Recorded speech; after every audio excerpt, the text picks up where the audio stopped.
Hello and welcome to FXStreet Currency in Play. I'm Matt Brown. I'm joined today by Marc Ostwald, who is a strategist at ADM. Thank you very much for coming on to FX Street today.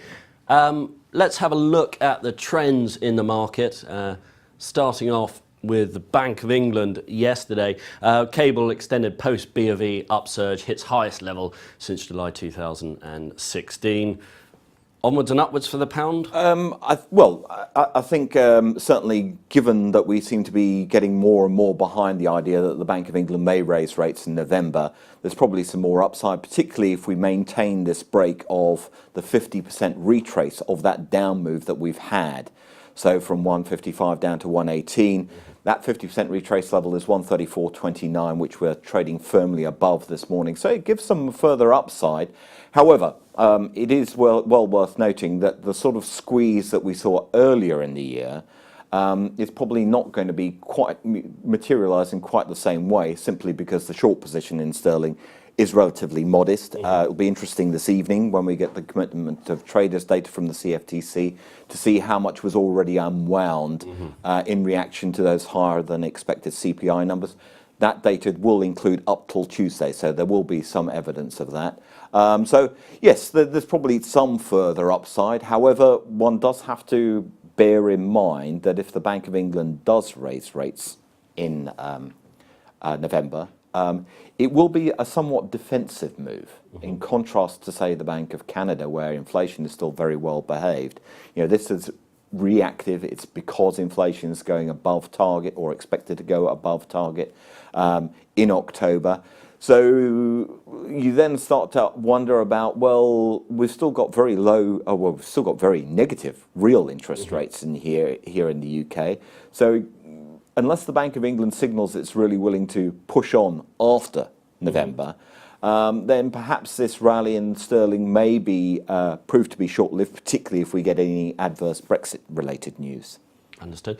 Dollar yen surges to fresh session tops near 110.80.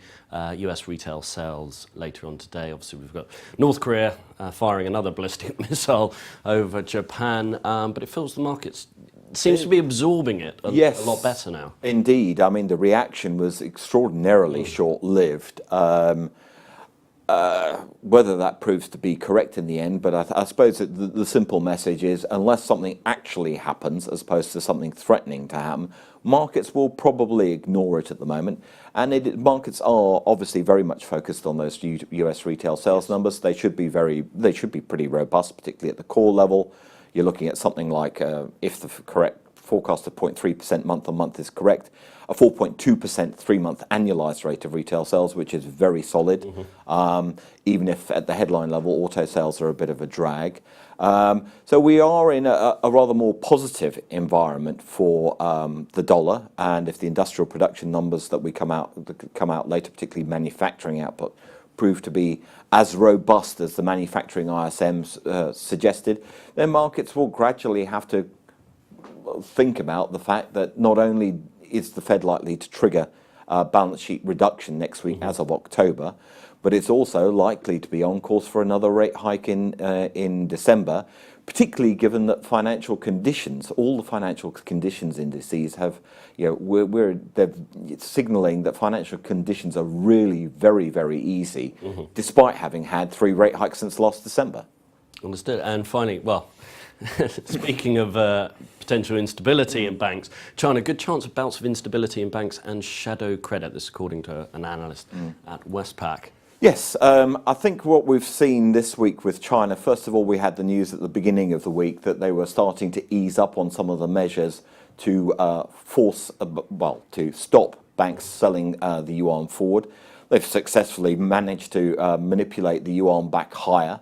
But I think we're getting to that stage with the economic data that we're having, where all the front loading of infrastructure spending that we saw earlier in the year seems to have largely run its course. There will be some benefits for it, but we're now at that stage where we're looking at a stuttering investment and starting to wonder about the huge accumulation of credit that we've seen in China, and we probably will have to have some bouts of instability, as that says, in the banking sector, particularly given the accumulation of credit that we've seen. It's been extraordinarily rapid.